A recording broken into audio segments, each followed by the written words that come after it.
Bharatiya Janata party Ramraj के मुद्दे पर है, तो क्या रामराज यही है?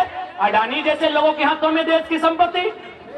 अभी मार के पीट के मर्जी से नहीं, जाइए पता कीजिए गोड्डा का प्लांट, आदिवासियों को जबरन मार पीट के जमीन लिया गया और सारा बिजली बांग्लादेश को, कि हमार पानी हमार पसीना और बिजली जले तो शेख हसीना।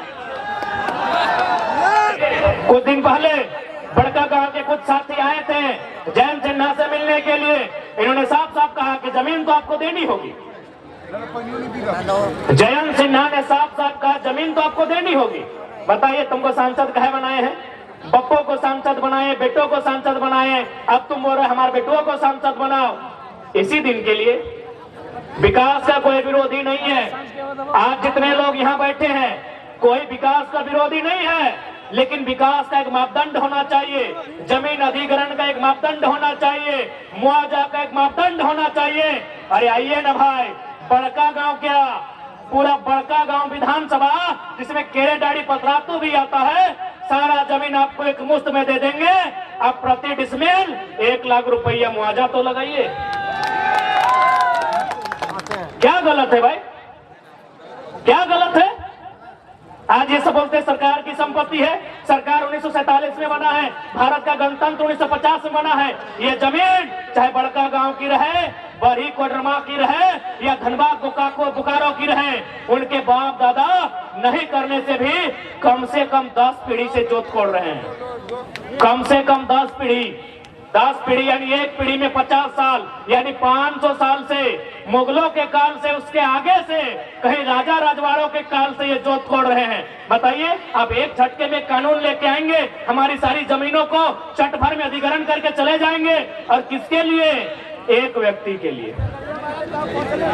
उस व्यक्ति का नाम है माननीय श्री 108 श्री गौतम अडानी।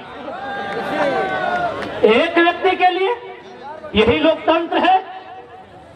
आज भारतीय जनता पार्टी रामराज के मुद्दे पर है, तो क्या रामराज यही है? अडानी जैसे लोगों के हाथों में देश की संपत्ति? अभी मार के पीट के मर्जी से नहीं, जाइए पता कीजिए गोड्डा का प्लांट, आदिवासियों को जबरन मार पीट के जमीन लिया गया और सारा बिजली बांग्लादेश को, कि हमार पानी हमार पसीना और बिजली जले तो शेख हसीना।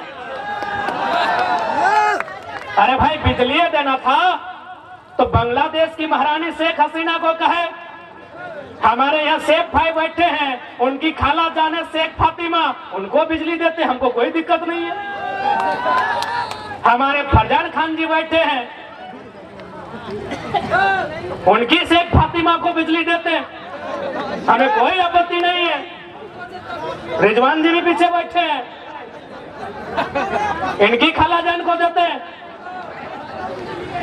क्योंकि यहाँ कोडरमा के भी साथी आए हैं। हाल ही फिलहाल एक भेल के पदाधिकारी 2 दिन पहले हमसे मिलने आए। उन्होंने कहा कि केटीपीएस में 1000 मेगावाट बिजली का सृजन हो रहा है, 500 मेगावाट दिल्ली को जाएगा, 300 मेगावाट पश्चिम बंगाल को जाएगा और 200 मेगावाट झारखंड को मिलेगा। दिल्ली में सवाल पूछने वाला कोई माय का लाल नहीं है। काहे दिल्ली भाई? काहे की दिल्ली? जमीन हमारी, जल हमारा, परिश्रम हमारा, श्रम हमारा, तो पहले हमें मिलना चाहिए, फिर दिल्ली को दीजिए, चाहे जिसको दीजिए, हमें आपत्ति नहीं है। 1000 मेगावाट में 500 मेगावाट झारखंड को मिलना था, लेकिन यह उल्टा होता है, दिल्ली को 500 मेगावाट मिलेगा। अरे हम तो आज तो केवल एक छोटी सी नौकरी के चलते देखते हैं कि बाहरी भीतरी हो रहा है। कभी बड़ा, अपने दिमाग को बड़ा उठाइए, बड़ी बड़ी चीजों को देखिए, आपको पता चलेगा कि कितना अन्याय इस मिट्टी में होता है। हमको अन्याय पता चलता है जब टीचर की बहाली चतरा में, गढ़वा में होती है, मैक्सिमम यूपी बिहार के आते हैं, तब हमें पता चलता है। घर जी, अच्छा बढ़िया से जियो। लेकिन हमें यह पता नहीं चलता है कि हमारी नदियों में, हमारे डैम में बिजली का उत्पादन होता है और सारा अन्य प्रदेशों में जाता है, अन्य देशों में जाता है, और हमें डिबरी जलाना नसीब होता है। चतरा में अभी जल हो? हाँ, तो चतरा तो केबीसी में हो। हमें ताज्जुब होता है कि चतरा मैक्सिमम वहां ग्रामीण वोटर हैं, हजारीबाग भी मैक्सिमम ग्रामीण वोटर है। अरे हजारीबाग में टाउन का वोटर कहां है? सदर में। बरही ग्रामीण, मांडू ग्रामीण, रामगढ़ ग्रामीण, बड़का गांव ग्रामीण, और 20-25 साल से इन लोग बाप बेटा कब्जा करके रखा है। कहीं ना कहीं लीडरशिप मर चुकी है झारखंड की, लीडरशिप मर चुकी है झारखंड की। इसलिए लीडरशिप तैयार कीजिए। अगर आप लीडरशिप तैयार नहीं करेंगे तो आज जो दुर्दशा है 20 साल बाद इसकी दुगनी होगी मेरे साथियों। इसलिए मैं आपसे आग्रह करूंगा, मैं आपसे निवेदन करूंगा, लीडरशिप बनाइए।